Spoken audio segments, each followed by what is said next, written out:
नमस्कार विद्यार्थी मित्रांनो, आजचा झालेला आपला सायन्स विज्ञान भाग 1चा पेपर आहे. त्याची प्रश्नाची उत्तरे आपण पाहणार आहोत. तर पहिल्या प्रश्नाचं उत्तर होतं पर्याय क्रमांक सी. ठीक आहे. त्याच्यानंतर दुसऱ्या प्रश्नाचं उत्तर आहे पर्याय क्रमांक बी. तिसऱ्या प्रश्नाचं उत्तर आहे पर्याय क्रमांक डी. चौथ्याचं उत्तर आहे पर्याय क्रमांक सी. पाचव्याचं उत्तर आहे पर्याय क्रमांक क. सहाव्याचं उत्तर आहे इथं बर्फाचे पाण्यात बाष्पीभवन होणे.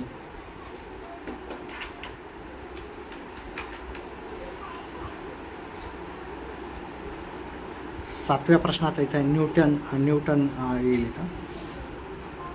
याचं पुढच्या प्रश्नाचं उत्तर आहे चूक आहे हे. थर्मामीटर तापमान मोजण्यासाठी थर्मामीटरचा वापर होतो. याचं उत्तर आहे 400 mm ते 440 Nm.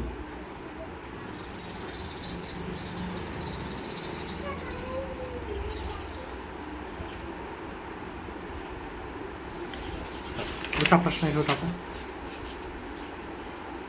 याचे मी उत्तर लिहिले नाहीत.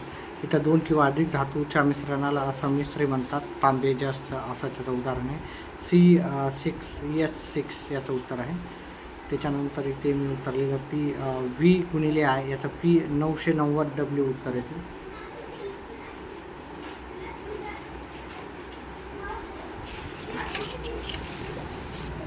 त्याच्यानंतर पुढच्या प्रश्नाचं उत्तर हे इथं वस्तूचे वस्तुमान आहे.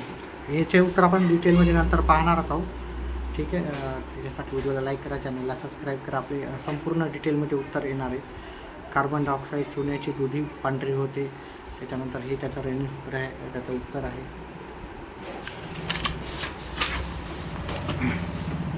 त्याच्यानंतर हे उष्ण वस्तूपासून थंड वस्तूकडे उष्णता विनिमयाचे तत्व.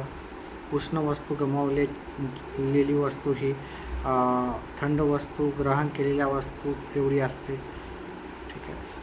तापमान त्याच्या वस्तू एवढी असते असं होतं. आणि त्याच्यानंतर इथे उत्तर होतं 1 आहे याचं उत्तर. ठीक आहे. सॉरी, इथं 2 आहे. इथे 2 येते, इथे 6 येते, इथे 4 येते, इथं 5 येते, इथे 2 येते आणि उत्तर 1 येते. याचे संपूर्ण डिटेलमध्ये आपण उत्तर पाहणारच आहोत आपल्या लाईव्ह क्लासमध्ये. सिलिकॉन आणि बोरॉन येते, फॉस्फरस, सल्फर, क्लोरीन आणि ऑर्गॉन येते. इथं फॉस्फरसचा P येते, SI आणि AR. संयुजा 4 असलेली 2 मूलद्रव्ये कार्बन आणि सिलिकॉन याचे उत्तर आहे. त्याच्यानंतर पुढच्या प्रश्नाचं उत्तर होतं पहा. याचं उत्तर इथे मी दिलेलं आहे. इथं क याचं उत्तर क आहे. कचा इथे क आहे आणि इथे क आहे, हे की नाही. वस्तूचे वस्तुमान N आणि त्याचं उत्तर हे 2 उत्तर आहेत. आणि गुरुत्वाचं आहे m/s² आणि त्याचं क आहे आपल्याला संपूर्ण विश्वात सारखे. ठीक आहे. याची डिटेलमध्ये आपण नंतर लाईव्ह क्लासेसमध्ये उत्तर घेऊ. ते मृगजळ प्रकाशाचे पूर्ण आंतरिक परिवर्तनामुळे होणारा एक आभास, उदाहरणार्थ हिऱ्याची चमक. अशा प्रकारे आपण व्हिडिओ केलेला आहे. व्हिडिओ आवडला तर व्हिडिओला लाईक करा, चॅनलला सबस्क्राईब करा आणि आपले येणारे व्हिडिओ पाहत राहा. व्हिडिओ पाहिल्याबद्दल धन्यवाद.